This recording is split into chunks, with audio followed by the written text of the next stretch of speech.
body to eliminate if you don't have a trouble with metabolizing acids. It's as simple as breathing, as I said. That's the other mechanism. Weak acids are easily combined into a neutral, which your body expels the waste through vapors and gases as you breathe in and out. There's no limit on how much you can expel, unless you're limited on how fast or how much you can breathe. So when you're determining a healthy acid-alkaline diet, you need to take into consideration your other weaknesses. And that's one of the problems with us health nuts. We find something new, we get on it, and that is the cure-all. Nothing is the cure-all for the body. I hate to break that to you, but your body is so complex that, yes, you can correct many problems through health approaches. But you need to not forget, particularly at our age where we may be suffering from some more serious conditions in our bodies, don't forget the other things, the other challenges you might have, the other weaknesses. For example, when you're talking about an acid-alkaline diet, raw vegetables, or vegetables of any kind, are king.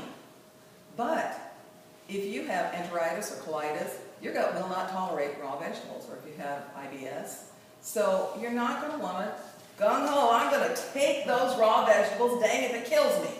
Because, well, I don't know if it'll kill you, but you might get awfully uncomfortable. I wish you would. I wish you would.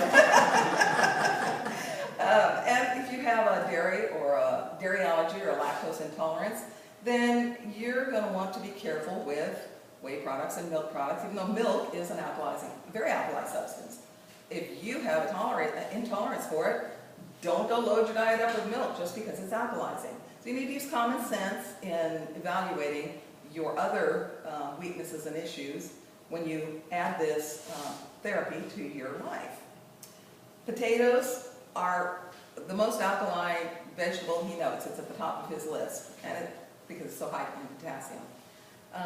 However, if you're a diabetic, you're not going to want to go get on a potato diet. You might add some, carefully, but consider your other conditions.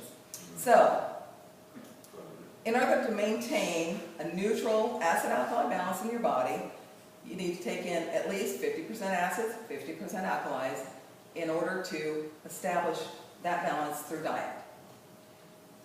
The greater the degree of acidification in your body, if you have acidification, half of us here do, at least according to this author, then the greater should be the percentage of alkali foods in your diet, because they have the minerals, the alkalizing minerals in them.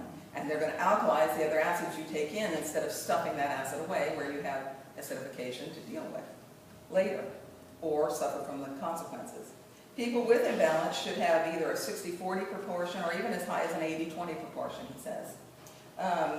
He says the other essential thing is that at every single meal, you need to have alkalizing foods. If you go out and you have one of my favorite dinners, lasagna. That's what you eat. Your lasagna and your garlic bread, that's all acid. Yeah. I've just eaten all acids. Might throw in a little token, house salad, iceberg lettuce. But, gotcha. But, that's our favorite food. There's no alkali in it. So he's saying in every meal, it's